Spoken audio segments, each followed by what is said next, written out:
Un fantasma. Por Guy de Maupassant. Hablábamos de secuestro, en alusión a un proceso judicial reciente. Fue al final de una velada amistosa en una mansión muy antigua de la Rue de Grenelle, y cada uno de los invitados tenía una historia que contar, que nos aseguró que era cierta. Entonces el viejo marqués de la Tour Samuel, de 82 años, se levantó y se acercó para apoyarse en la repisa de la chimenea. Contó la siguiente historia con su voz ligeramente temblorosa: yo, también he sido testigo de cosas extrañas. Tan extrañas que han sido el mal sueño de mi vida. Esto pasó 56 años atrás.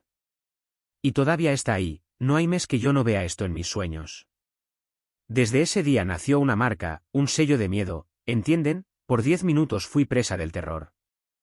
De tal manera que desde entonces un temor constante ha permanecido en mi alma. Los sonidos inesperados me hielan el corazón. Los objetos que apenas puedo distinguir en las sombras del atardecer me hacen desear huir. Tengo miedo por las noches. No habría tenido tal cosa antes de llegar a mi edad actual. Pero ahora puedo contarlo todo. Uno puede temer miedos imaginarios a los 82 años. Pero ante el peligro real nunca he retrocedido, señoras. Ese asunto trastornó tanto mi mente, me llenó de una inquietud tan profunda y misteriosa que nunca pude contarlo. Lo guardé en lo más íntimo, en ese rincón donde escondemos nuestros secretos tristes, nuestros vergonzosos, todas las debilidades de nuestra vida. Que no se puede confesar. Te contaré ese extraño suceso tal como ocurrió, sin ningún intento de explicarlo. Sin embargo, a menos que me haya vuelto loco por una breve hora, debe ser explicable. Sin embargo, no estaba loco, y te lo demostraré. Imagínese lo que quiera.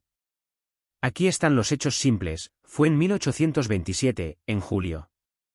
Estaba acuartelado con mi regimiento en Rouen. Un día, mientras paseaba por el muelle, me encontré con un hombre que creía reconocer, aunque no podía localizarlo con certeza. Instintivamente fui más despacio, dispuesto a detenerme. El extraño vio mi impulso, me miró y cayó en mis brazos. Era un amigo de mi juventud, a quien le tenía mucho cariño. Parecía haber envejecido medio siglo en los 5 años transcurridos desde que lo había visto. Tenía el pelo blanco y caminaba encorvado, como si estuviera exhausto. Él comprendió mi asombro y me contó la historia de su vida. Un acontecimiento terrible lo había destrozado.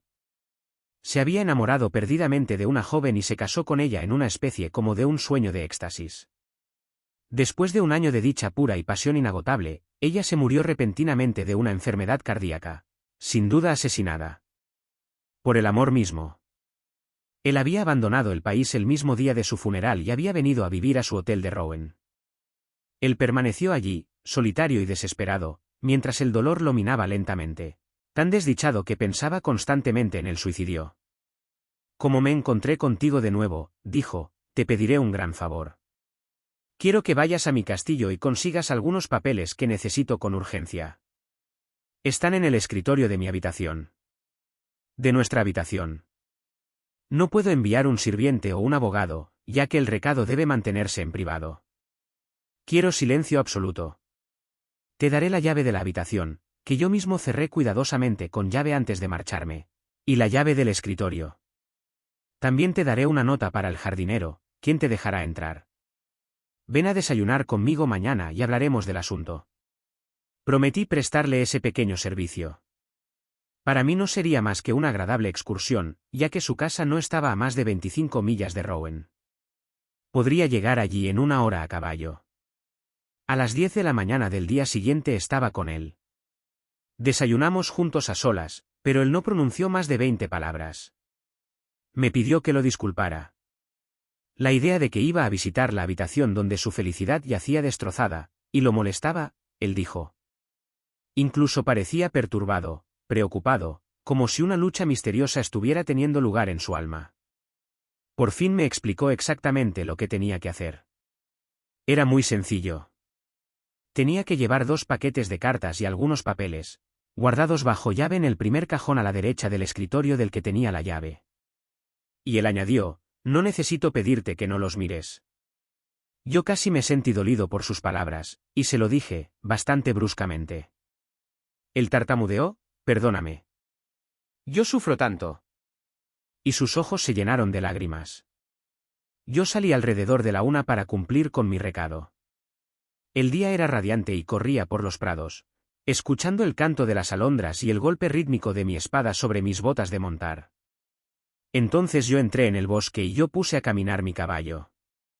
Las ramas de los árboles acariciaban suavemente mi rostro, y de vez en cuando yo cogía una hoja entre mis dientes y la mordía con avidez, lleno de alegría de vivir, tal como la que te llena sin razón, de una felicidad tumultuosa casi indefinible, una especie de fuerza mágica.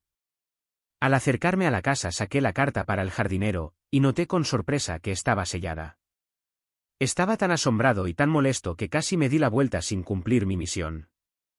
Entonces pensé que debía hacer gala de hipersensibilidad y mal gusto.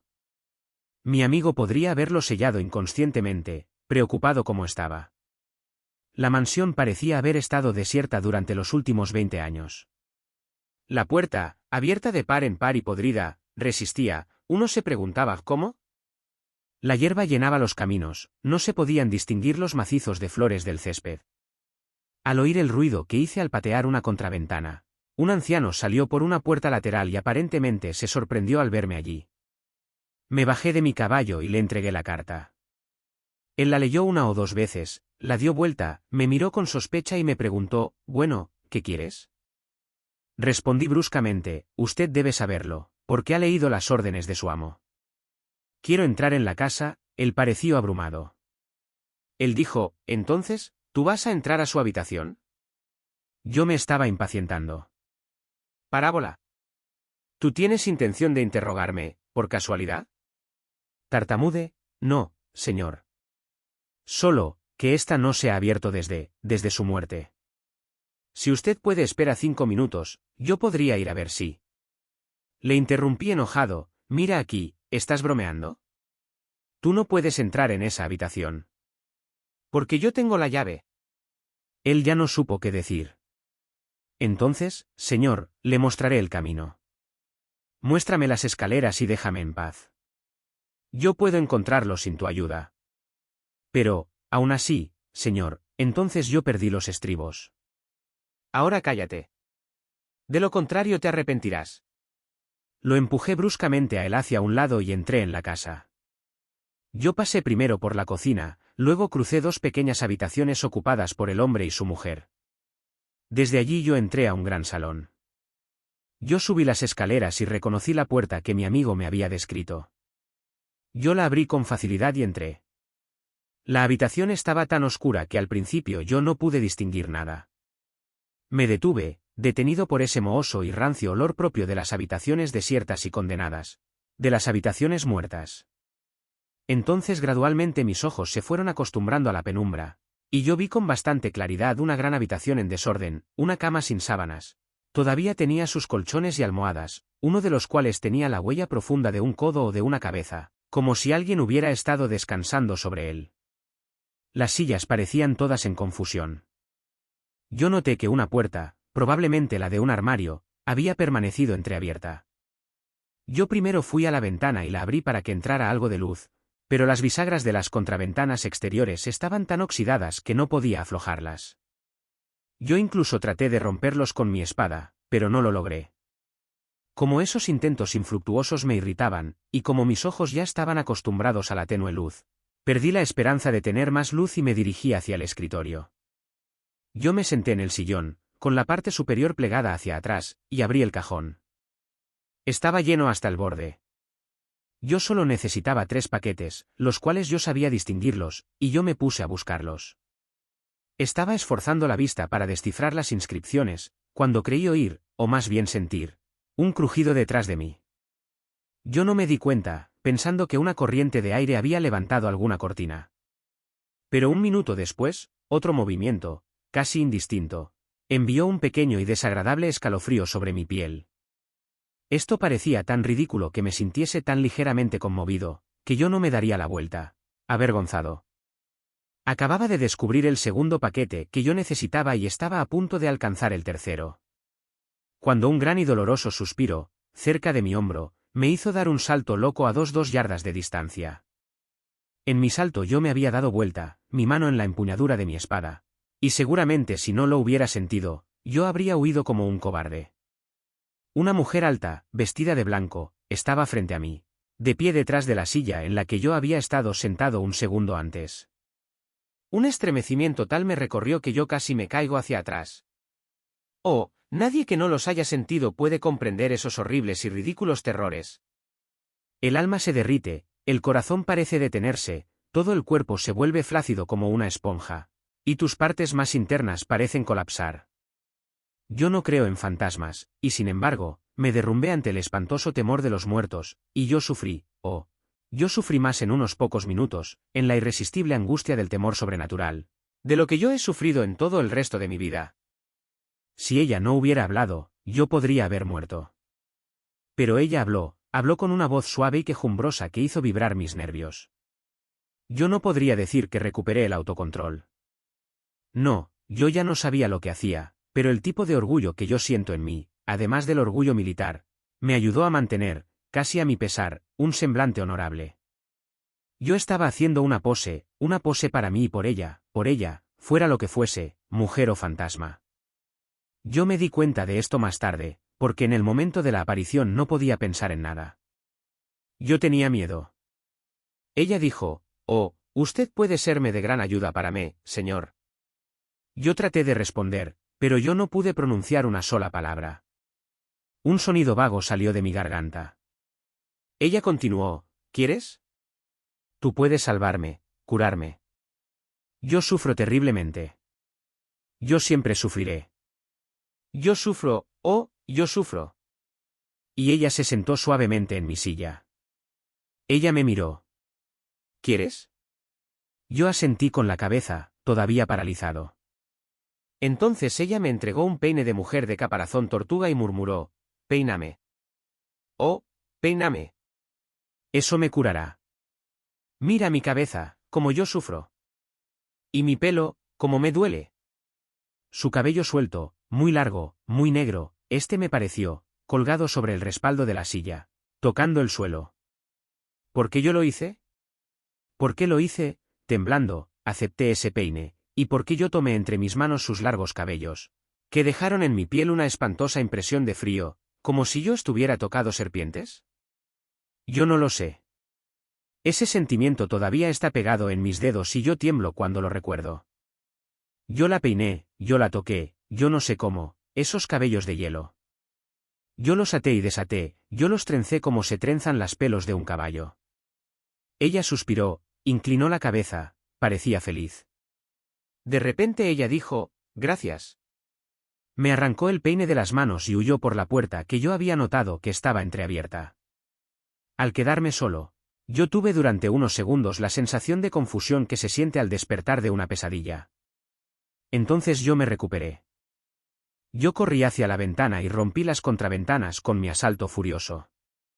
Un rayo de luz entró a raudales.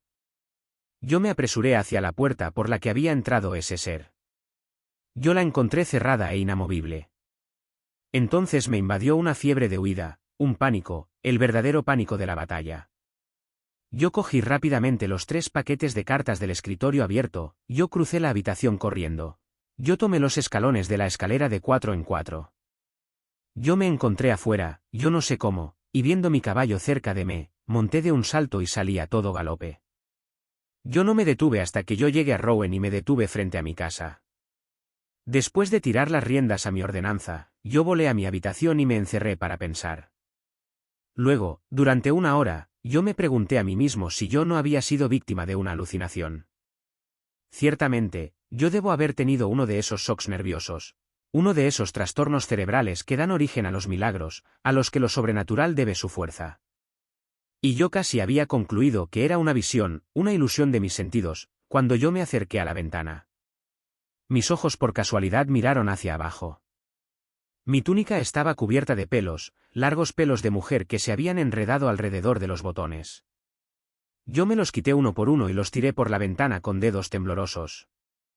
Entonces yo llamé a mi ordenanza. Me sentí demasiado perturbado, demasiado conmovido para ir a ver a mi amigo ese día.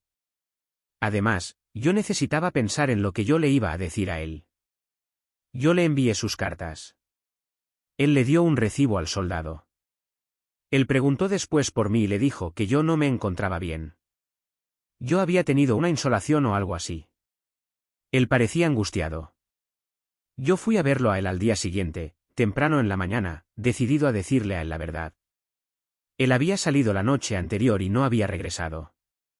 Yo regresé el mismo día, pero a él no lo habían visto. Yo esperé una semana. Él no regresó. Yo di aviso a la policía. Ellos lo buscaron a él por todas partes, pero nadie pudo encontrar ningún rastro de su paso ni de su retirada. Se realizó una búsqueda cuidadosa en la mansión desierta. No se encontró ninguna pista sospechosa. No había ninguna señal de que allí se hubiera escondido a una mujer. La investigación no dio resultados, por lo que la búsqueda no prosiguió. Y en 56 años, yo no he escuchado nada más. Yo nunca descubrí la verdad. Gracias por acompañarnos en la obra de Un fantasma. Por Guy de Maupassant. Esperamos que haya disfrutado esta historia, y si lo hizo, considere darle me gusta, comentar, compartir y suscribirse.